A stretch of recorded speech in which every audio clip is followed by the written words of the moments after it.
So is Chris Jericho. Eddie Kingston's superior.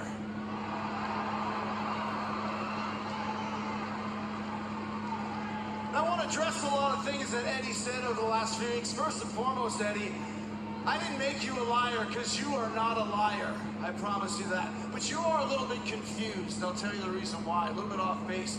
You challenged me to a barbed wire everywhere match. The first barbed wire everywhere match ever. And you said you were going to do it because every drop of blood of mine that you shed was for your friends.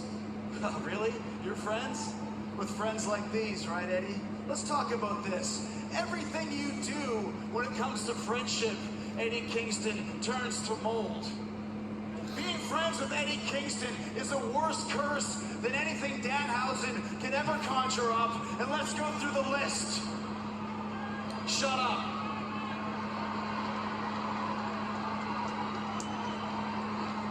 Ortiz, Eddie Kingston's friend. I shaved his head and took his dignity.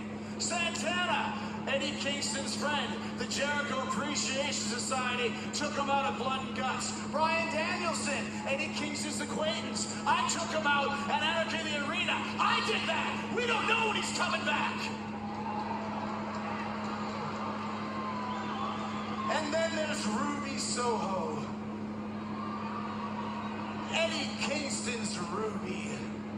Well, what did that get her to be your friend, Eddie? A mangled hand and a crushed career. The reason why she has that mangled hand, you stupid son of a bitch, is because she's your Ruby. You should have taken better care of her. And now, look what happens. You need to take better care of your chicks, Eddie. But you challenged me to the first ever barbed wire everywhere match. Why barbed wire? I know why. You're a mark for Terry Funk and Onita and Sabu. But how many barbed wire matches have you had? How many barbed wire matches have you won, Eddie? Because I won the very first barbed wire match in Canadian history at the tender age of 22 years old. I tasted the sweet sting of Mother Barbed Wire's bite at a young age, and even though the pain was unbearable, deep down inside, I felt pleasure. I'm just as sadistic and as maniacal as you are, Eddie Kingston, but you underestimate that. You underestimate Chris Jericho because of my massive accomplishments in the business and my movie star good looks.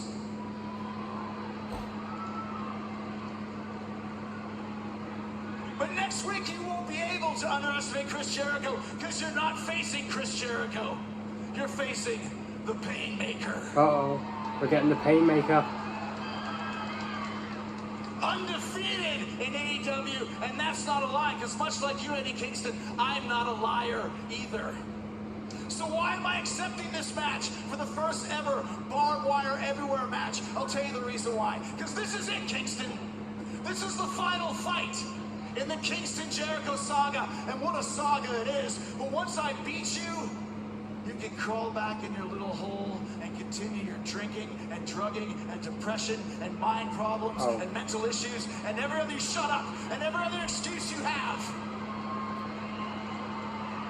to cover the fact that deep down inside, you know you will never be at Chris Jericho's level, ever.